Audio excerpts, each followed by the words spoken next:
হুজুরের বক্তব্য শুনছিলাম মোবাইলে। হুজুর বক্তব্য রাখতে রাখতে বলছেন যে আমাদের পীর সাহেবের এত ক্ষমতা। পীর সাহেব আমাদের হুগলি জেলাতে থাকতেন। কোথায়? হুগলি জেলাতে, নাম বলবো না, বুঝে নেন আপনি।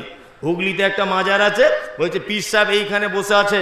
তখন ভারত বাংলাদেশ ভাগ হয়েছে প্রথম কিন্তু তখন মোবাইলের ব্যবস্থা ছিল না। তা কি হয়েছে না, একটা ছেলের গালায় ট্যাংরা মাছ, বুঝেন আপনারা?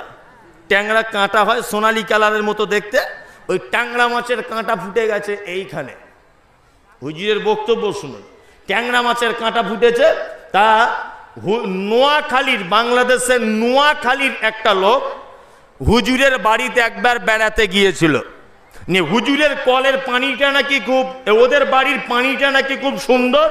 ওই জন্য এক কলসি পানি নিয়ে হুজুরের কাছে এসে বলছে, হুজুর, বলছে বাবা আমার ছেলের গলাতে কাঁটা ফুটে গেছে। বলছে ফুটে আছে কতদিন?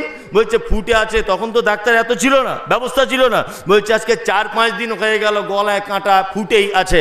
বলছে আমি নিজে চোখে দেখলাম যে হুজুর এই ফুরফুরা শরীফ থেকে হাত বাড়িয়ে দিল, বাংলাদেশের নোয়াখালীর ওই ছেলেটার গালে ওই কাঁটা তুলে এনে ফুরফুরাতে এসে বা হুগলি জেলাতে এসে আমাকে দেখিয়ে দিল, এই দেখো এই কাঁটা তোমার ছেলের গলায় ঢুকেছিল।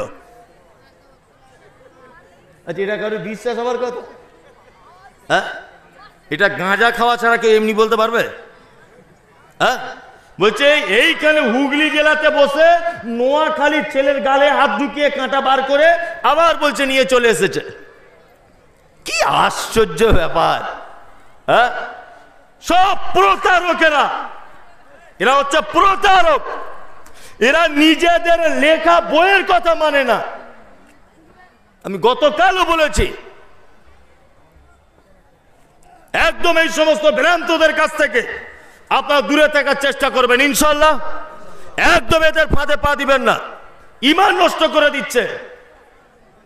বড় পাঞ্জাবি টুপি পরে মানুষের কাছে যাচ্ছে, এমন বিভ্রান্তিকর কথাবার্তা বলে দিয়ে আসছে যে মানুষের ঈমান একেবারেই শেষ করে দিয়ে চলে আসছে।